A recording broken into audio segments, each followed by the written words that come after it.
जय हिंद दोस्तों, मैं हूं आपका बहादुर सर। और दोस्तों, आज के इस वीडियो में हम लास्ट 12 मंथ के करंट अफेयर्स से बनने वाले मोस्ट इम्पोर्टेंट क्वेश्चन को बिल्कुल डिटेल में और आसान भाषा में डिस्कस करेंगे। तो दोस्तों, ये जो वीडियो है ये बेहद ही शानदार, ज़बरदस्त और लाजवाब होने वाला है, इसलिए इस वीडियो को बिना स्किप किए लास्ट तक ज़रूर देखें। तो आइए दोस्तों, बिना किसी देरी के शुरुआत कर लेते हैं नंबर फर्स्ट क्वेश्चन से। नंबर फर्स्ट क्वेश्चन है, स्वच्छ सर्वेक्षण रैंकिंग 2025 में लगातार 8वें वर्ष भारत के सबसे स्वच्छ शहर का खिताब किस शहर ने जीता है? तो दोस्तों, लगातार 8वें वर्ष भारत के सबसे स्वच्छ शहर का खिताब इंदौर शहर ने जीत लिया है। इंदौर मध्य प्रदेश में स्थित है। डिटेल की हम बात कर लेते हैं दोस्तों। स्वच्छ सर्वेक्षण रैंकिंग 2025 में लगातार 8वें वर्ष सबसे स्वच्छ शहर का खिताब जीत लिया है इंदौर शहर ने। वहीं पे हम बात करें तो सूरत दूसरे स्थान पर है और नवी मुंबई जो है ये तीसरे स्थान पर है। एक फैक्ट यहाँ से याद रखना कि 10 लाख से अधिक आबादी वाले शहरों की श्रेणी में अहमदाबाद को पहला स्थान दिया गया है। नंबर सेकंड क्वेश्चन है, जुलाई 2025 में रेलवे सुरक्षा बल यानी कि आरपीएफ की पहली महिला महानिदेशक कौन बन गई हैं? तो दोस्तों, आरपीएफ की पहली महिला डीजी बन गई हैं Sonali Mishra. D option correct हो जाएगा। ये वरिष्ठ आईपीएस अधिकारी हैं और इनको आरपीएफ का डीजी बनाया गया है और ये आरपीएफ की डीजी बनने वाली पहली महिला हैं और इन्होंने इस पद पर मनोज यादव का स्थान लिया है। अब दोस्तों, बात हुई है यहाँ पर आरपीएफ की। आरपीएफ का फुल फॉर्म होता है रेलवे प्रोटेक्शन फोर्स, हिंदी में इसको रेलवे सुरक्षा बल कहते हैं। स्थापना 1985 में, हेडक्वार्टर है न्यू दिल्ली में। यशो लाभस्य इसका मोटो होता है। नेक्स्ट हमारा क्वेश्चन है, हाल ही में न्यायमूर्ति संजीव सचदेवा को किस राज्य के उच्च न्यायालय में मुख्य न्यायाधीश नियुक्त किया गया है? तो दोस्तों, इनका नाम याद रखना, संजीव सचदेवा, और ये चीफ जस्टिस बनाए गए हैं मध्य प्रदेश हाई कोर्ट के। सी ऑप्शन हमारा करेक्ट आंसर हो जाएगा। दोस्तों, जुलाई 2025 में राष्ट्रपति मुर्मू जी ने 5 राज्यों के हाई कोर्ट के चीफ जस्टिसों की नियुक्ति की है। ठीक है, और राष्ट्रपति जो हैं ये हाई कोर्ट के मुख्य न्यायाधीश की नियुक्ति करते हैं अनुच्छेद 217 क्लॉज 1 के तहत। मध्य प्रदेश के जो चीफ जस्टिस हैं वो संजीव सचदेवा बने हैं, झारखंड के तरलोक सिंह चौहान, कर्नाटक के विभू बाखरू, गुवाहाटी के आशुतोष कुमार और पटना के बने हैं विपुल मनुभाई पंचोली। ठीक है, तो ये 5 हाई कोर्ट के नए चीफ जस्टिस, इनके नाम याद रखना।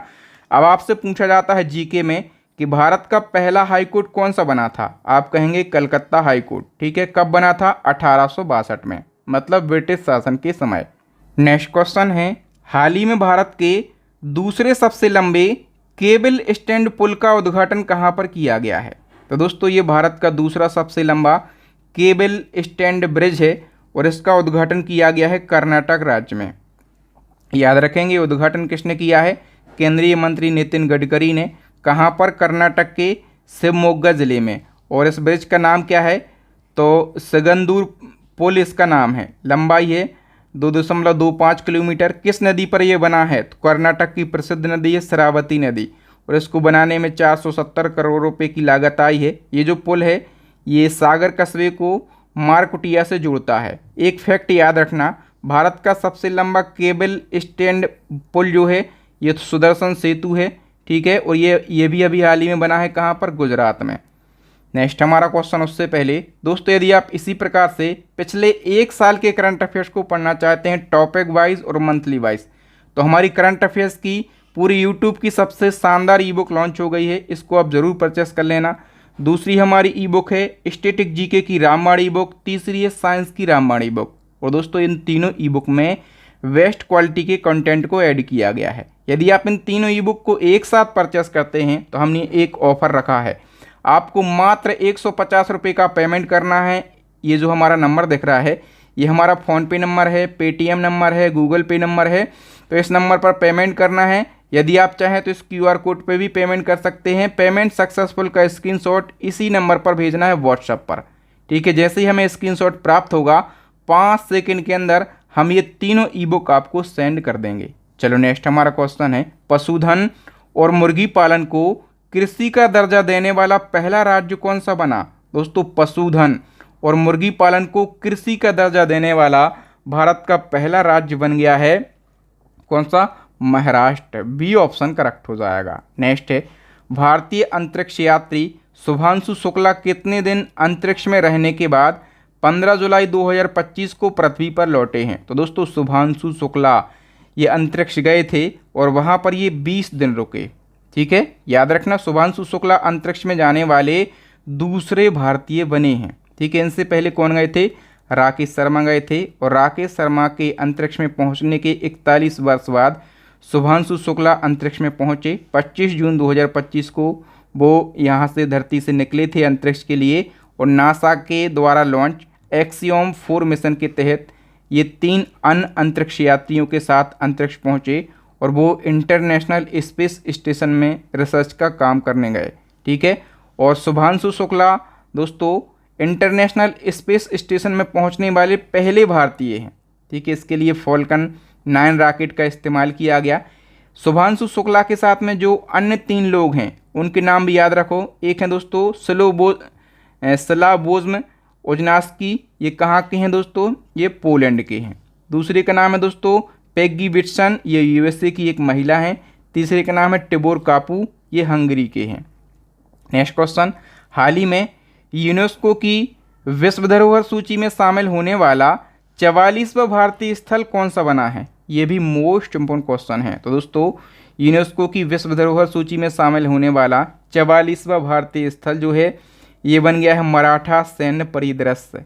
डी ऑप्शन करेक्ट हो जाएगा। अभी दोस्तों जुलाई में यूनेस्को की विश्व धरोहर समिति के 47वें वार्षिक सत्र का आयोजन पेरिस में किया गया, और इसी वार्षिक सत्र में भारत का मराठा सैन्य परिदृश्य यूनेस्को की विश्व धरोहर सूची में शामिल होने वाला भारत का 44वां स्थल बन गया है। मराठा सैन्य परिदृश्य की यदि हम बात करें तो ये मराठा सैन्य परिदृश्य 17वीं से 19वीं शताब्दी के दौरान मराठा साम्राज्य के द्वारा निर्मित किया गया था।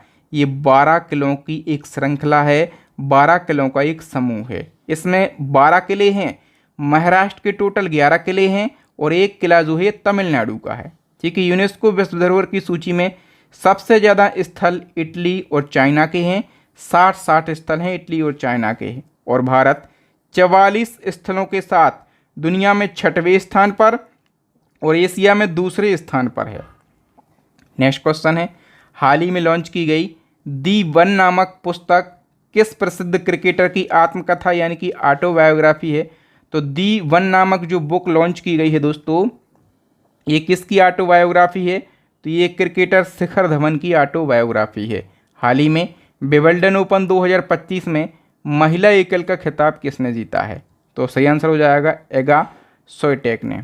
ठीक है, विंबलडन ओपन जो है इसमें वुमेन सिंगल का टाइटल पोलैंड की येगा स्विएटेक ने जीत लिया है, और मेन सिंगल का टाइटल इटली के जेनिक सिनर ने जीत लिया है। ठीक है, दोनों याद रखना महत्वपूर्ण है। बताइए, पहलगाम आतंकी हमले की जिम्मेदारी लेने वाले किस संगठन को यूएसए ने विदेशी आतंकवादी संगठन घोषित कर दिया? पहलगाम आतंकी हमला जो कि 22 अप्रैल 2025 को हुआ था, उसमें हमारे देश के 25 से 26 पर्यटक मारे गए थे। ठीक है, और उसकी जिम्मेदारी किस आतंकवादी संगठन ने ली थी? टीआरएफ ने, मतलब दी रेजिस्टेंस फ्रंट ने। ठीक है, और इसको अमेरिका ने विदेशी आतंकवादी संगठन घोषित कर दिया है।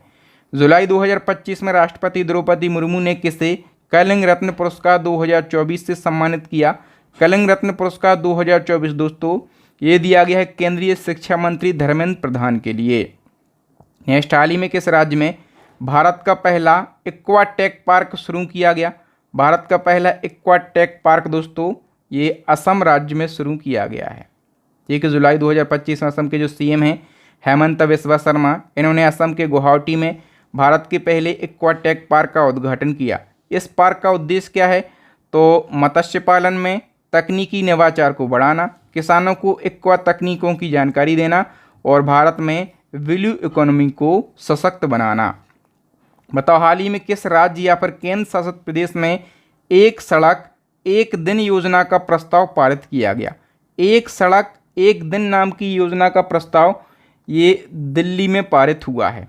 इस योजना के तहत नगर निगम के प्रत्येक जोन में प्रतिदिन एक प्रमुख सड़क का चयन किया जाएगा, और उस सड़क का समग्र कायाकल्प किया जाएगा। मतलब जैसे उस सड़क की मरम्मत है, ठीक है, फुटपाथों की सफाई और सुधार है, ठीक है, साइनेज की मरम्मत है, स्ट्रीट लाइटों की बहाली, ये सारे काम जो हैं ये एक ही दिन में किए जाएंगे।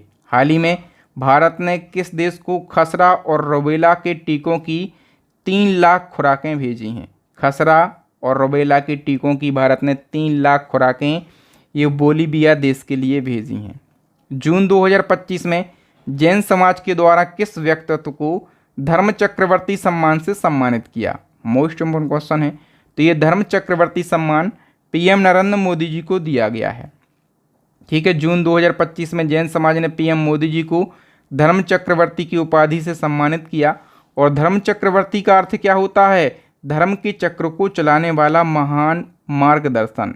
ठीक है, मोदी जी को ये सम्मान उन्हें भारत की आध्यात्मिक परंपरा को और वैश्विक मंचों पर पहुंचाने के प्रयास के लिए दिया गया है।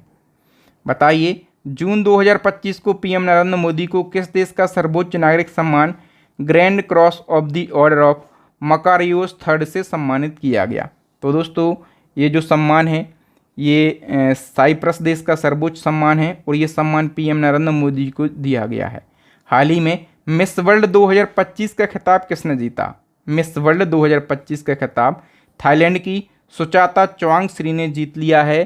सी ऑप्शन करेक्ट हो जाएगा। देखो दोस्तों, जो मिस वर्ल्ड प्रतियोगिता है ये काफ़ी महत्वपूर्ण होती है। याद रखना 2025 में इसका 72वां संस्करण हुआ, आयोजन हुआ है हैदराबाद में और इस प्रतियोगिता में 108 देशों की प्रतिभागियों ने हिस्सा लिया है। जीता किसने है? थाईलैंड की सुचाता चवांगश्री ने। उपविजेता कौन रही हैं? हसेट डेरेजे अदमसू इथोपिया की हैं। और भारत की तरफ से प्रतिनिधित्व किया नन्नी गुप्ता ने। नन्नी गुप्ता का इस प्रतियोगिता में 40वां स्थान रहा है।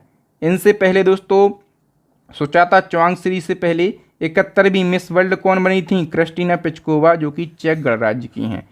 इसी क्रम में दोस्तों एक और क्वेश्चन बनेगा, 72वीं मिस वर्ल्ड प्रतियोगिता के दौरान मानवीय कार्यों के लिए किस अभिनेता को ह्यूमैनिटेरियन अवार्ड से सम्मानित किया गया? तो दोस्तों ये जो सम्मान है भारतीय अभिनेता सोनू सूद के लिए प्रदान किया गया है।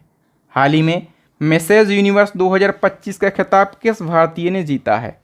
तो इसका करेक्ट आंसर हो जाएगा दोस्तों ये खिताब एंजिला स्वामी ने जीत लिया है और ये राजस्थान के बीकानेर की रहने वाली हैं। नेक्स्ट क्वेश्चन है, हाल ही में मध्य प्रदेश के पचमढ़ी वन्यजीव अभ्यारण्य का नाम बदलकर नया नाम क्या रखा है? तो पचमढ़ी वन्यजीव अभ्यारण्य का नया नाम राजा भभूत सिंह पचमढ़ी अभ्यारण्य किया गया।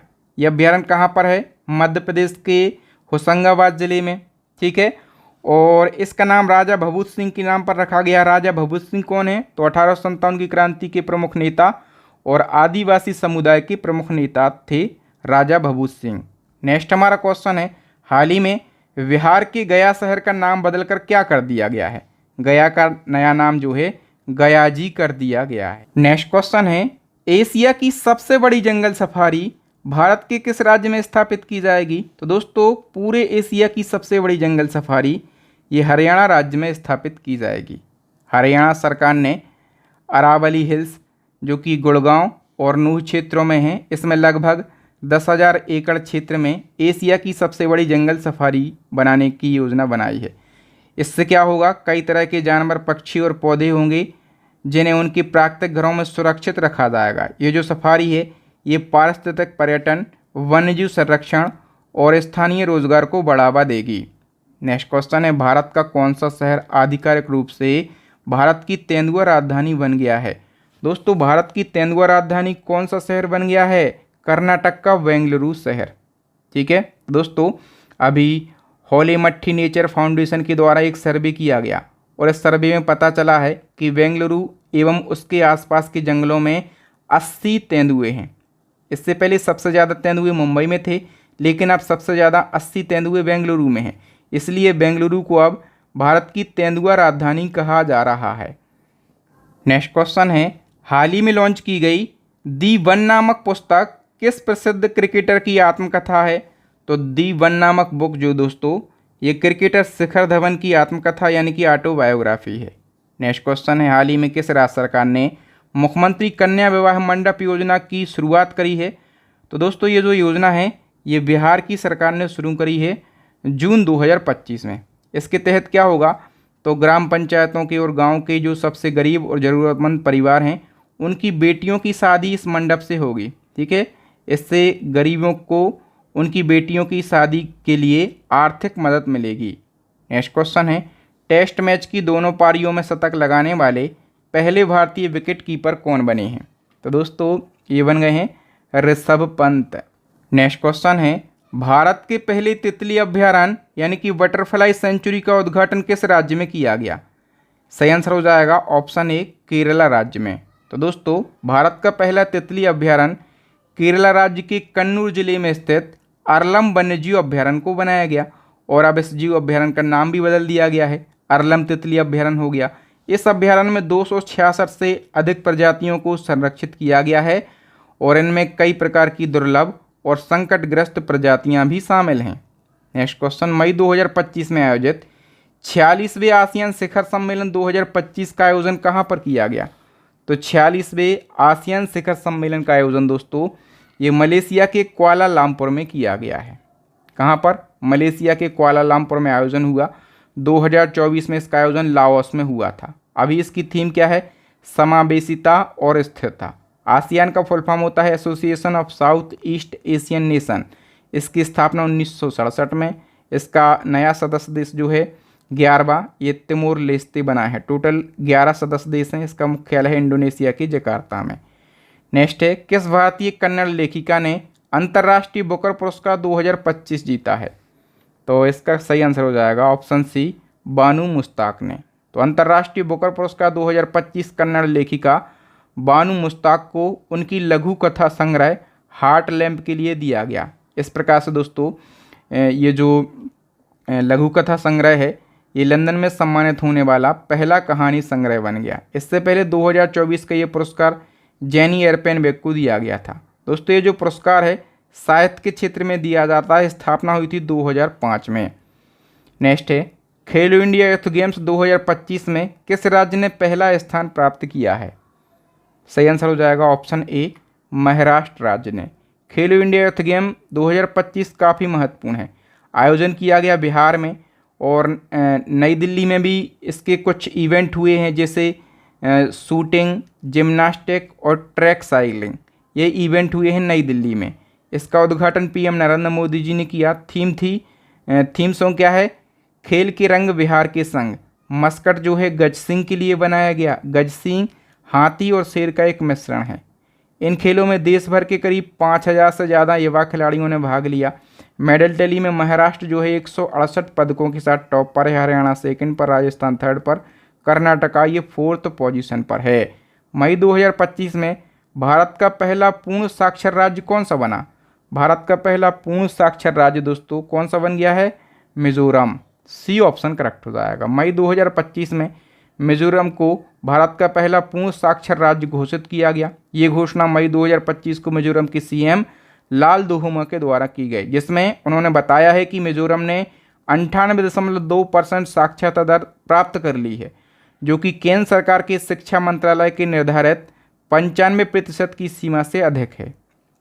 नेक्स्ट है, हाल ही में यूपीएससी के न्यू चेयरमैन कौन बन गए हैं? अजय कुमार यूपीएससी के नए चेयरमैन बन गए हैं और इन्होंने प्रीति सूदन का स्थान लिया है।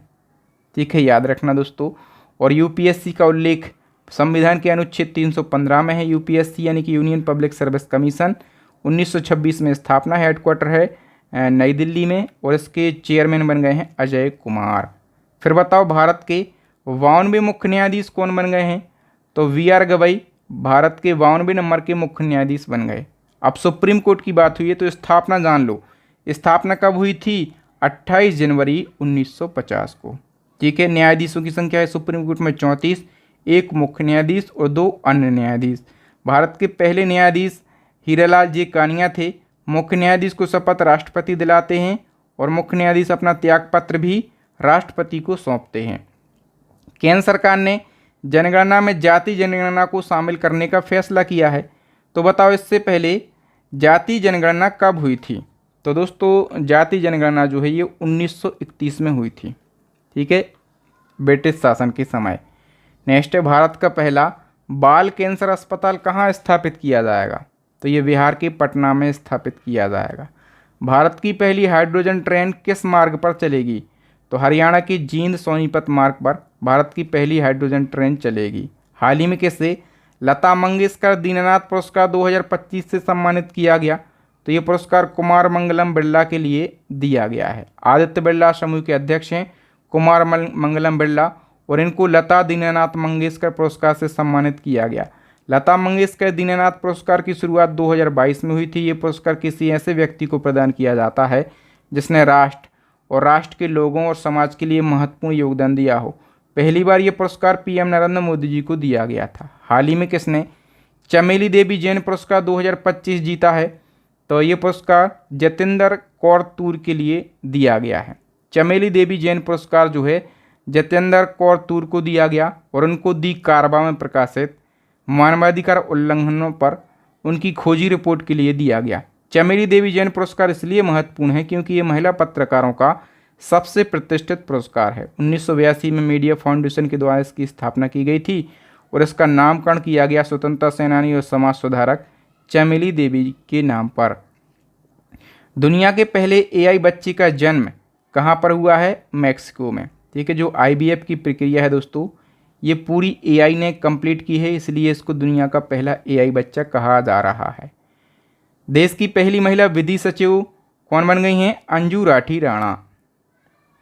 भारत का पहला वर्ल्ड पीस सेंटर यानी कि विश्व शांति केंद्र हरियाणा के गुरुग्राम में बना है। सबसे लंबे समय तक अंतरिक्ष में चलने वाली यानी कि अंतरिक्ष में स्पेस वॉक करने वाली पहली भारतीय मूल की अंतरिक्ष यात्री सुनीता विलियम्स बन गई हैं। हाल ही में अंतर्राष्ट्रीय ओलंपिक समिति यानी कि आईओसी की पहली महिला अध्यक्ष क्रिस्टी कोवेंट्री बन गई हैं, जो कि जिम्बाब्वे की हैं, और इन्होंने थॉमस बॉक का स्थान लिया है। हाल ही में पीएम नरेंद्र मोदी का निजी सचिव किसे नियुक्त किया गया? मोदी जी की नई निजी सचिव जो हैं ये कौन बन गई हैं? निधि तिवारी। पीएम नरेंद्र मोदी के नए प्रधान सचिव 2 कौन बन गए हैं? देखो, मोदी जी की एक प्रधान सचिव पहले से हैं, इनका नाम क्या है? तो प्रमोद कुमार मिश्रा। और दूसरे नंबर के प्रधान सचिव 2 कौन बन गए हैं? शक्तिकांत दास। फेमस पर्सनालिटी हैं शक्तिकांत दास, क्योंकि दोस्तों ये आरबीआई के पूर्व गवर्नर हैं। ठीक है। लोक नर्तक राम सहाय पांडे का निधन अप्रैल 2025 को हो गया। उन्हें किस लोक नृत्य को लोकप्रिय बनाने का श्रेय दिया जाता है? तो राम सहाय पांडे, नाम याद रखना दोस्तों, इनको 2022 में पद्मश्री अवार्ड दिया गया था। कब? 2022 में। ठीक है। और राई एक लोक नृत्य है मध्य प्रदेश का, और स्पेशली मध्य प्रदेश में बुंदेलखंड का। इसको लोकप्रिय बनाया है राम सहाय पांडे ने। फिर बताओ, 34वां सरस्वती सम्मान 2024 किसे दिया गया है? भद्रेश दास स्वामी को दिया गया। ठीक है, भद्रेश दास स्वामी ये प्रसिद्ध संस्कृत के विद्वान हैं, और इनको इनकी पुस्तक स्वामी नारायण सिद्धांत सुधा के लिए सरस्वती सम्मान दिया गया 34वां। 33वां सरस्वती सम्मान प्रभा वर्मा को दिया गया था। सरस्वती सम्मान की स्थापना 1991 में के बिरला फाउंडेशन के द्वारा की गई थी। ये पुरस्कार संविधान की 8वीं अनुसूची में सूचीबद्ध होने वाली भाषा में उत्कृष्ट साहित्यिक कार्य के लिए दिया जाता है। पहली बार ये पुरस्कार हरिवंश राय बच्चन को दिया गया था, और इसकी प्रथम महिला विजेता थीं बालमणि अम्मा। नेक्स्ट, गणित के क्षेत्र का सम्मान एबेल अवार्ड 2025 के विजेता का नाम क्या है? एबेल अवार्ड, इसको दोस्तों गणित का नोबेल कहा जाता है, और ये दिया गया है मसाकी काशीवारा के लिए। ठीक है, कहाँ के ये? तो ये जापान के प्रसिद्ध गणितज्ञ हैं, और इनको एबेल पुरस्कार दिया गया है। ठीक है, और मसाकी काशीवारा ये पुरस्कार पाने वाले पहले जापानी गणितज्ञ बने हैं। एबेल पुरस्कार दुनिया भर में गणित का सबसे प्रतिष्ठित पुरस्कार है। इस पुरस्कार को गणित का नोबेल पुरस्कार कहा जाता है। इसकी शुरुआत नॉर्वे की सरकार ने 2001 में करी थी। पहली बार ये पुरस्कार 2003 में दिए गए थे, और पहला पुरस्कार जीएन पेरी को दिया गया था 2024 का। फ्रांस के गणितज्ञ मिशेल टेलाग्रांड को ये पुरस्कार दिया गया था। आईपीएल यानी कि इंडियन प्रीमियर लीग 2025 का खिताब किस टीम ने जीता? मोस्ट इंपॉर्टेंट है और सभी को पता होगा। आईपीएल के खिताब आरसीबी यानी कि रॉयल चैलेंजर्स बेंगलुरु ने जीत लिया है। और किसको हराया है? तो पंजाब किंग्स को हराया है। डिटेल की बात करें तो आईपीएल 2025 में 18वां संस्करण हुआ। आयोजन भारत के 13 शहरों में हुआ, और आरसीबी विजेता है। तो विजेता टीम के कप्तान है रजत पटीदा। उपविजेता है पंजाब किंग्स, इसके कप्तान है श्रेयस अय्यर। देखो, ऑरेंज कैप का खिताब सबसे ज़्यादा रन बनाने वाले खिलाड़ी को दिया जाता है, तो ये साई सुदर्शन को दिया गया। और पर्पल कैप का खिताब सबसे ज़्यादा विकेट लेने वाले खिलाड़ी को दिया जाता है, तो ये प्रसिद्ध कृष्णा को दिया गया। मोस्ट वैल्यूएबल प्लेयर का खिताब सूर्य कुमार यादव को। Game changer of the season ये कृणाल पांड्या को। Emerging player of the season Sai Sudarshan को। और इसकी जो टाटा जो इसकी प्रायोजक कंपनी रही वो रही टाटा। ठीक है, कुल टीमें 10 रहीं, 74 मैच खेले गए। उद्घाटन मैच जो है कोलकाता की ईडन गार्डन स्टेडियम में, और फाइनल मैच जो है नरेंद्र मोदी स्टेडियम में। और IPL 2024 का खिताब ये जीता था KKR ने। सारे फैक्ट याद रखना है। मैं पूरी कोशिश करता हूँ कि इतने फैक्ट बता दूं कि एग्जामिनर किसी भी प्रकार से क्वेश्चन पूछ ले एग्जाम में, लेकिन आप उस क्वेश्चन को सही करके आ सके, क्योंकि आप देख रहे हैं बहादुर सर से फ्री एजुकेशन यूट्यूब चैनल आप देख रहे हैं। ठीक है, हमारा पूरा यही प्रयास रहता है। चलो बताओ इसी क्रम में WPL 2025 का खिताब किसने जीता। जैसे पुरुषों के लिए IPL होता है, वैसे ही महिलाओं के लिए होता है WPL। तो WPL का खिताब जीता है मुंबई इंडियंस ने। ठीक है, और मुंबई इंडियंस ने दिल्ली कैपिटल को 8 विकेट से हराकर ये खिताब जीत लिया है। आयोजन किया गया था बेंगलुरु, लखनऊ, मुंबई और वडोदरा में। तीसरा एडिशन है इसका, और मुंबई इंडियंस जीती है तो इसकी कप्तानी हरमनप्रीत कौर ने करी। दिल्ली कैपिटल उपविजेता रही है तो इसकी कप्तानी मैग लैन ने करी। विजेता राशि को 6 करोड़ रुपये, उपविजेता राशि को 3 करोड़ रुपये दिए गए हैं। टोटल 5 टीमों के बीच में ये जो है ये खेला गया, और फाइनल का प्लेयर ऑफ द मैच दिया गया हरमनप्रीत कौर को। ऑरेंज कैप दिया गया नेटली साइबरब्रेंट को। पर्पल कैप दिया गया एमेलिया केयर को। Most valuable player of the series ये भी नेटली साइबरब्रेंट को। इसकी टाइटल स्पॉन्सर कंपनी ये भी टाटा ग्रुप रही है। बताइए दोस्तों, सेबी का 11वां अध्यक्ष किसे नियुक्त किया गया है। तो ये बन गए हैं तुहिन कांत पांडा। ठीक है, और इन्होंने माधवीपुरी बुर्ज का स्थान लिया है। नेक्स्ट क्वेश्चन है, भारत के 98 tiger reserve Madhav national park को घोषित किया गया। माधव नेशनल पार्क किस राज्य में है। तो दोस्तों ये नेशनल पार्क मध्य प्रदेश के शिवपुरी में है। ये 98वां टाइगर रिजर्व बना है भारत का। ठीक है, बताइए हाल ही में महाराष्ट्र भूषण पुरस्कार 2025 से किसे सम्मानित किया गया। महाराष्ट्र भूषण पुरस्कार ये राम सूतार को दिया गया है। राम सूतार दोस्तों कौन है, ये प्रसिद्ध मूर्तिकार हैं। ठीक है, आप लोगों ने स्टैच्यू ऑफ यूनिटी का नाम सुना होगा। ठीक है, गुजरात में है, ये भी इन्होंने ही बनाई थी। ठीक है, महाराष्ट्र भूषण पुरस्कार महाराष्ट्र सरकार के द्वारा दिया जाने वाला सर्वोच्च सम्मान है। ठीक है, फिर बताओ हाल ही में किसे यूनाइटेड किंगडम सरकार के द्वारा लाइफ टाइम अचीवमेंट पुरस्कार 2025 से सम्मानित किया गया। तो ये पुरस्कार दिया गया है चिरंजीवी के लिए। आप लोग जानते होंगे साउथ के ये प्रसिद्ध एक्टर हैं। ICC चैंपियन ट्रॉफी 2025 का खिताब भारत ने किस देश को हराकर जीता है। तो ICC चैंपियन ट्रॉफी का खिताब भारत ने जीता है, और भारत ने न्यूजीलैंड को हराया है। ठीक है, इसका आयोजन किया गया पाकिस्तान और UAE में। 9वां संस्करण है, भारत तीसरी बार जीता है, और भारत की टीम की कप्तानी रोहित शर्मा ने करी। उपविजेता रहा है न्यूजीलैंड, और मैन ऑफ द मैच दिया गया फाइनल का रोहित शर्मा को। Player of the series Rachin Ravindra को। Golden bat award Rachin Ravindra को। Golden ball award Matt Henry को। विजेता राशि 20 करोड़ रुपये दी गई है भारत को। भारत के नए मुख्य चुनाव आयुक्त कौन बने हैं। तो इनका नाम है ज्ञानेश कुमार। ये 26वें नंबर के मुख्य चुनाव आयुक्त बन गए हैं। देखो, एक होते हैं मुख्य चुनाव आयुक्त और 2 होते हैं चुनाव आयुक्त। ठीक है, तो एक है दोस्तों सुखबीर सिंह संधू, और दूसरे का नाम क्या है। तो दूसरे का नाम है विवेक जोशी। ठीक है, नेक्स्ट क्वेश्चन, हाल ही में जारी 2025 की सबसे अधिक कमाई करने वाले एथलीटों की सूची में कौन टॉप पर हैं। सबसे ज़्यादा कमाई करने वाले एथलीट क्रिस्टियानो रोनाल्डो बने हैं। महिला प्रीमियर लीग 2025 में सबसे युवा डेब्यू करने वाली खिलाड़ी कौन बनी। इनका नाम है जी कमलिनी, और ये MI टीम के लिए खेली हैं। नेक्स्ट क्वेश्चन है, फरवरी 2025 में गूगल ने भारत में कहां पर अपना सबसे बड़ा ऑफिस कैंपस अनंत खोला है। तो गूगल ने भारत में अपना सबसे बड़ा ऑफिस कैंपस अनंत नाम से कहां पर खोला है। तो कर्नाटक के बेंगलुरु में। फिर बता दोस्तों, हाल ही में डिजिटल पायलट लाइसेंस शुरू करने वाला दुनिया का दूसरा देश कौन सा बन गया है। तो दुनिया का दूसरा देश बन गया है अपना देश भारत, और पहला देश था चाइना। बताओ हाल ही में जारी ब्लूमबर्ग की रिपोर्ट के अनुसार एशिया के सबसे धनी परिवारों की सूची में कौन टॉप पर हैं? तो मुकेश अंबानी एंड फैमिली ये टॉप पर है। फिर बताओ, अंतर्राष्ट्रीय संगठन एक्सेस नाउ की रिपोर्ट के अनुसार वर्ष 2024 में दुनिया में सबसे ज़्यादा इंटरनेट शटडाउन किस देश की सरकार ने किया? सबसे ज़्यादा इंटरनेट शटडाउन दोस्तों ये म्यांमार देश की सरकार ने किया है। कितनी बार? टोटल 85 बार। और अंतर्राष्ट्रीय संगठन एक्सेस नाउ की रिपोर्ट के अनुसार भारत में वर्ष 2024 में कितनी बार इंटरनेट को शटडाउन किया गया? भारत में दोस्तों 84 बार इंटरनेट को शटडाउन किया गया। और इंटरनेट शटडाउन करने के मामले में भारत दूसरे नंबर पर है।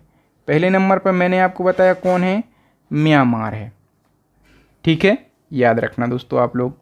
नेक्स्ट क्वेश्चन है, हाल ही में प्रथम खो खो वर्ल्ड कप 2025 का खिताब किस देश की महिला टीम ने जीत लिया? दोस्तों खो खो वर्ल्ड कप पहली बार हुआ है, ठीक है, और पहली बार अपने देश ने पुरुष और महिला दोनों कैटेगरी में ये खिताब जीत लिया है।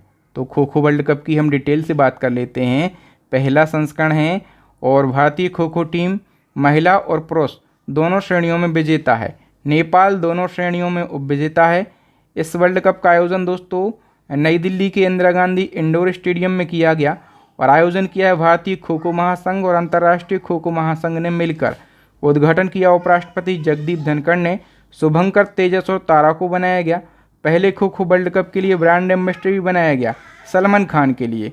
और kho kho federation of India के अध्यक्ष कौन है? तो शुभांशु मित्तल इसके अध्यक्ष हैं। नेक्स्ट क्वेश्चन है, जनवरी 2025 में इसरो के 11वें नंबर के अध्यक्ष कौन बन गए हैं? तो दोस्तों इसरो के 11वें नंबर के अध्यक्ष डॉक्टर वी नारायण बन गए हैं। ए ऑप्शन करेक्ट हो जाएगा। ठीक है, याद रखना, डॉक्टर वी नारायण इसरो के 11वें नंबर के अध्यक्ष बने हैं। इसके साथ में ये अंतरिक्ष विभाग के सचिव भी बने हैं और इन्होंने एस सोमनाथ का स्थान लिया है। अब इसरो के बारे में तो आप लोग जानते होंगे, ये भारत की अंतरिक्ष एजेंसी है।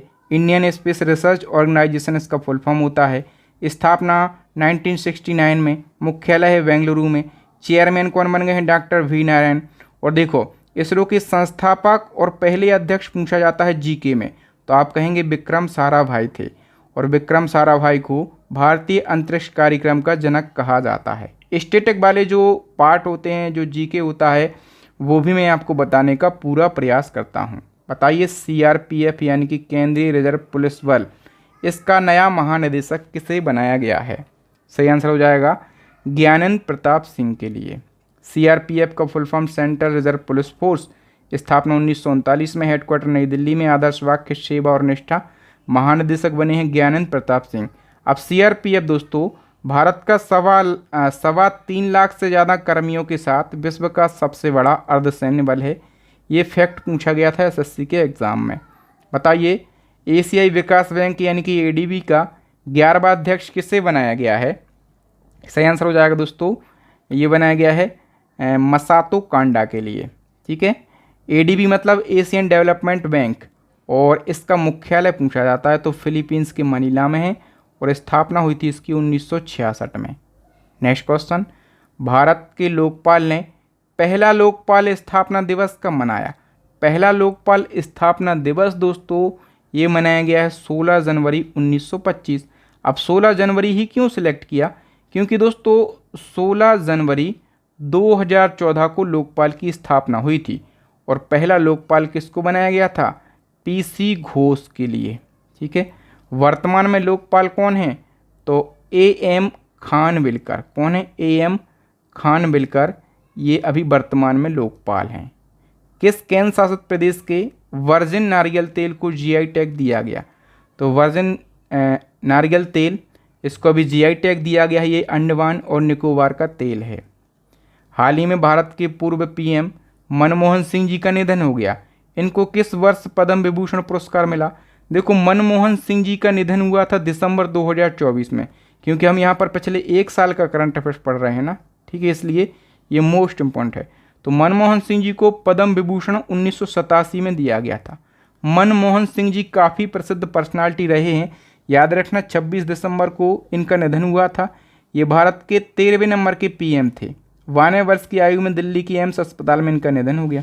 ये बहुत बड़े अर्थशास्त्री भी थे, इसलिए इनको उदारीकरण का जनक कहा जाता है। इनकी ऑटोबायोग्राफी का नाम है चेंजिंग इंडिया। इनका जन्म हुआ था 1932 में ब्रिटिश भारत के पंजाब प्रांत में, और 1987 में इनको पद्म विभूषण मिला। ये भारत के प्रधानमंत्री बने 13वें नंबर के, ठीक है। वित्त मंत्री भी रहे, भारत सरकार के मुख्य आर्थिक सलाहकार भी रहे, आरबीआई के गवर्नर भी रहे हैं, योजना आयोग के उपाध्यक्ष भी रहे हैं। तो सब कुछ आपको याद रखना है। भारतीय सिनेमा के दिग्गज निर्देशक थे श्याम सुंदर बेनेगल। इनका दिसंबर 2024 को निधन हुआ। इन्हें बताओ कब पद्म भूषण अवार्ड मिला था? श्याम सुंदर बेनेगल को पद्म भूषण अवार्ड दोस्तों ये 1991 में दिया गया था। बॉलीवुड में आर्ट और सिनेमा का जनक कहा जाता है श्याम सुंदर बेनेगल को। किडनी संबंधी समस्या चल रही थी। दिसंबर 2024 को इनका 90 वर्ष की आयु में निधन हो गया। इनकी पहली फिल्म थी अंकुर, अंतिम फिल्म थी मुजीब। इनका जन्म हैदराबाद में। देखो इनको पद्मश्री मिला 1976 में, 1991 में पद्म भूषण, और दोस्तों इन्होंने 18 नेशनल अवार्ड जीते हैं। सबसे ज़्यादा नेशनल अवार्ड जीतने का रिकॉर्ड इन्हीं के नाम पर दर्ज है। हाल ही में प्रसिद्ध तबला वादक उस्ताद जाकिर हुसैन का निधन हो गया। इन्हें कौन सा पद्म पुरस्कार मिल चुका है? उस्ताद जाकिर हुसैन का नाम हमने बहुत पढ़ा है।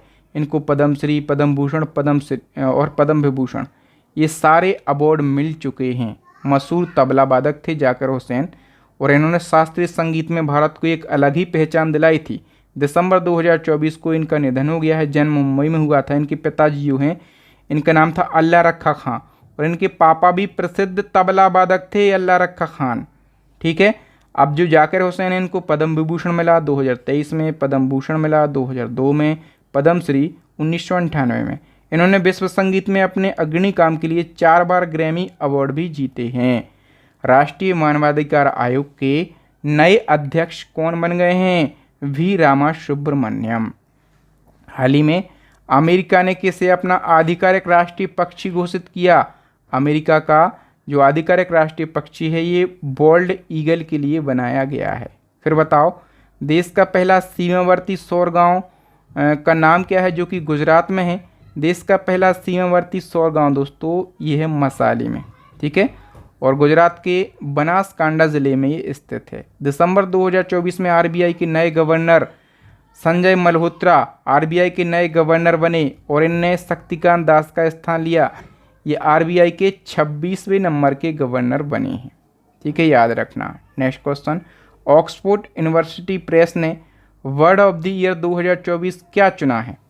तो ऑक्सफोर्ड यूनिवर्सिटी का वर्ड ऑफ द ईयर ये ब्रेन रॉट शब्द के लिए चुना गया। देखो ब्रेन रॉट शब्द क्या है एक प्रकार का, तो दोस्तों सोशल मीडिया प्लेटफॉर्म पर घंटों बिना सोचे समझे स्क्रॉल करने की जो आदत होती है उसको ब्रेन रॉट कहा जाता है, और ये बहुत गंभीर बीमारी है। स्पेशली बच्चों के दिमाग पर ये काफ़ी असर डाल रही है। बताओ किस राज्य ने राष्ट्रीय ऊर्जा संरक्षण पुरस्कार 2024 में पहला स्थान प्राप्त किया? तो त्रिपुरा राज्य ने। भारत का दूसरा सबसे बड़ा तितली विविधता केंद्र किससे घोषित किया गया? काजीरंगा नेशनल पार्क के लिए, और काजीरंगा नेशनल पार्क कहाँ पर है? असम में। एक सींग वाले गैंडे के लिए पूरे संसार में ये प्रसिद्ध है। दिसंबर 2026 तक भारत की पहली नाइट सफारी कहाँ पर बनाई जाएगी? भारत की पहली नाइट सफारी उत्तर प्रदेश के लखनऊ में बनाई जाएगी। अमेरिका के नए राष्ट्रपति कौन बने? तो सभी को पता होगा डोनाल्ड ट्रंप नए राष्ट्रपति बन गए। क्रम कौन से नंबर के? 47वें नंबर के। हराया किसको? भारतीय मूल की कमला हैरिस को। स्थान किसका लिया? जो बाइडेन का स्थान लिया। 3-4 बातें महत्वपूर्ण थी, सभी जान ली। इसी क्रम में अमेरिका के नए उपराष्ट्रपति भी बने हैं, इनका नाम भी याद रख लो। अभी ये भारत की यात्रा पर भी आए थे शाह परिवार, इनका नाम है जेडी वैंस। हाल ही में बिहार की प्रसिद्ध लोक गायिका शारदा सिन्हा का निधन हो गया। शारदा सिन्हा को किस वर्ष पद्म भूषण पुरस्कार से सम्मानित किया गया?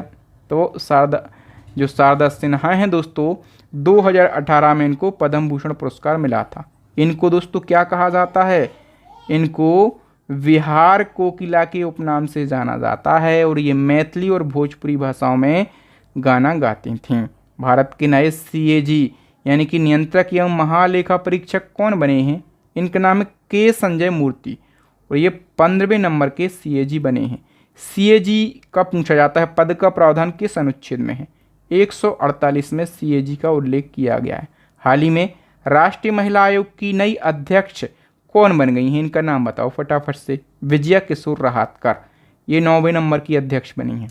ठीक है, बताओ हाल ही में किस अभिनेता को थाईलैंड टूरिज्म का ब्रांड एम्बेसडर बनाया गया है? तो अभिनेता सोनू सूद के लिए बनाया गया है। फिर बताओ नवंबर 2024 में योगी आदित्यनाथ ने कहां पर उत्तर प्रदेश की पहली डबल डेकर इलेक्ट्रिक बस को हरी झंडी दिखाई है? कहां पर दिखाई है? लखनऊ में। हाल ही में आंध्र प्रदेश सरकार ने किन दो शहरों के बीच राज्य की पहली सी प्लेन सर्विस शुरू की? तो आंध्र प्रदेश ने दोस्तों कहां पर शुरू की है? श्रीशैलम और विजयवाड़ा के बीच में। नवंबर 2024 में किस राज्य ने अपनी पहली डिजिटल जनसंख्या घड़ी का शुभारंभ किया? तो सही आंसर हो जाएगा कर्नाटक राज्य ने। फिर बताओ संविधान दिवस 2024 यानी कि 26 नवंबर 2024 पर राष्ट्रपति ने किन दो भाषाओं में संविधान की प्रतियां जारी करी? तो राष्ट्रपति मुर्मू जी ने संस्कृत और मैथिली भाषाओं में संविधान की प्रतियां जारी करी हैं। हाल ही में किस देश में विश्व का पहला मानव मूत्राशय प्रत्यारोपण किया गया? तो ये अमेरिका देश में किया गया है। भारत का पहला सोचने वाला उपग्रह यानी कि थिंकिंग सैटेलाइट किसके द्वारा लॉन्च किया जाएगा? तो ये मेक मी टू स्पेस के द्वारा लॉन्च किया जाएगा। इसकी थोड़ी डिटेल जान लेते हैं। भारत का पहला सोचने वाला उपग्रह यानी कि थिंकिंग सैटेलाइट एक एआई आधारित उपग्रह है। ये न केवल डेटा को एकत्र करेगा बल्कि अंतरिक्ष में ही उस डेटा का विश्लेषण भी करेगा। ये जो उपग्रह है ये हैदराबाद स्थित एक startup take me to space के द्वारा डेवलप किया जा रहा है। टेक मी टू स्पेस ने अपने एआई इन्फ्रेंस मॉडल के माध्यम से इस उपग्रह को डिज़ाइन किया है जो इसे पारंपरिक उपग्रहों से अलग बनाता है। ये उपग्रह अंतरिक्ष में डेटा प्रोसेसिंग और विश्लेषण की क्षमता रखता है, इसलिए इसको सोचने वाला उपग्रह कहा जा रहा है। बताओ भारत में सौर ऊर्जा से पूरी तरह संचालित होने वाली पहली विधानसभा कौन सी होगी? सही आंसर हो जाएगा दोस्तों दिल्ली विधानसभा। ठीक है, हाल ही में माउंट एवरेस्ट फतेह करने वाली सीआईएसएफ की पहली महिला अधिकारी कौन बन गई हैं? गीता सामोता, और ये राजस्थान की सीकर जिले की रहने वाली हैं। भारत का पहला एडुसिटी जिसमें विदेशी विश्वविद्यालयों के परिसर होंगे किस शहर में विकसित किया जाएगा? तो ये नवी मुंबई शहर में विकसित किया जाएगा। बताओ वर्ष 2025 में भारत का पहला ट्रांस मीडिया मनोरंजन शहर यानी कि क्रिएटर लैंड किस राज्य द्वारा शुरू किया गया है? तो ये आंध्र प्रदेश राज्य द्वारा शुरू किया गया है। कहाँ पर? आंध्र प्रदेश के अमरावती में। भारत का पहला क्वांटम कंप्यूटिंग गांव किस राज्य में स्थापित किया गया है?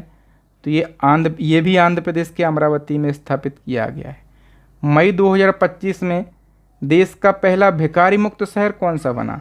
इंदौर देश का भिखारी मुक्त शहर बना है। 2025 में भारत का पहला भेड़िया अभयारण्य कहाँ पर स्थापित किया गया? झारखंड के लातेहार में एक जगह है महुआ डांड, यहाँ पर पहला भेड़िया अभयारण्य शुरू किया गया। वैसे तो आपको केवल राज्य याद रखना है, शहर भी याद रख लो लातेहार। ठीक है, नेक्स्ट है कबड्डी वर्ल्ड कप 2025 में पुरुष एवं महिला वर्ग का खिताब किसने जीता? तो कबड्डी वर्ल्ड कप भी किसने जीत लिया है? अपने देश भारत ने जीत लिया है। दूसरा संस्करण हुआ है कबड्डी वर्ल्ड कप का। ठीक है, आयोजन हुआ इंग्लैंड के वेस्टमिनलैंड में। जीता है भारत ने पुरुष और महिला दोनों वर्गों में। तो भारतीय पुरुष कबड्डी टीम के कप्तान मथिराम अरुमुगम, भारतीय महिला कबड्डी टीम की कप्तानी करी शिल्पा ने। उपविजेता रहा है इंग्लैंड पुरुष और महिला दोनों वर्गों में। अब देखो जो कबड्डी वर्ल्ड कप है इसका आयोजन इंटरनेशनल कबड्डी फेडरेशन के द्वारा किया जाता है। जो पहला कबड्डी वर्ल्ड कप हुआ था, ठीक है, कब हुआ था? 2019 में, और ये मलेशिया के मेलाका में हुआ था। और पहला वर्ल्ड कप भी भारत ने जीता था पुरुष और महिला दोनों वर्गों में। दूसरा संस्करण भी किसने जीत लिया है? अपने देश भारत ने ही जीत लिया है। दोस्तों यहाँ पर पिछले एक साल के करंट अफेयर्स से बनने वाले मोस्ट इंपोर्टेंट 100 क्वेश्चन को हमने बिल्कुल डिटेल में डिस्कस किया है। मुझे उम्मीद है कि आपको मेरे पढ़ाने का तरीका और कंटेंट की क्वालिटी ज़रूर अच्छी लगती है। ठीक है, तो यदि आपका एग्ज़ाम बिल्कुल हाल फिलहाल है, आप पूरे साल के करंट अफेयर्स का क्विक रिवीजन करना चाहते हैं, तो वेस्ट करंट अफेयर्स को परचेस कर लीजिएगा। हमारी ई बुक जो है पूरी यूट्यूब की सबसे शानदार ई बुक है। दूसरी ई बुक हमारी है स्टैटिक जीके की रामबाण ई बुक, तीसरी है साइंस की रामबाण ई बुक। और दोस्तों इन तीनों ई बुक पर मैंने अभी एक ऑफ़र रखा है। मात्र आपको 150 रुपये का पेमेंट करना है, आपको ये तीनों बेस्ट ई बुक मिल जाएंगे। पेमेंट कैसे करना है, या तो आप इस नंबर पर डायरेक्ट पेमेंट कर दो, फ़ोनपे, गूगल पे, पेटीएम नंबर है हमारा, या फिर आप इस क्यूआर पर पेमेंट कर सकते हैं। और स्क्रीनशॉट कहाँ पर भेजना है, इसी नंबर के व्हाट्सएप पर स्क्रीनशॉट सेंड कर दो। स्क्रीनशॉट मिलते ही 5 सेकंड के अंदर मैं ये तीनों ई बुक आपको सेंड कर दूंगा। तो थैंक यू दोस्तों, वीडियो देखने के लिए आप सभी का बहुत बहुत धन्यवाद। इस वीडियो को ज़्यादा से ज़्यादा शेयर करना है, लाइक करना है, और आपका भी फ़ायदा सुन लो। चैनल को सब्सक्राइब जरूर कर लेना, ताकि जब भी मैं इसी प्रकार का महत्वपूर्ण वीडियो डालूं तो उसका नोटिफिकेशन आपको सबसे पहले मिल सके। थैंक यू, जय हिंद। मैं हूं आपका बहादुर सर, मिलूंगा नेक्स्ट वीडियो में।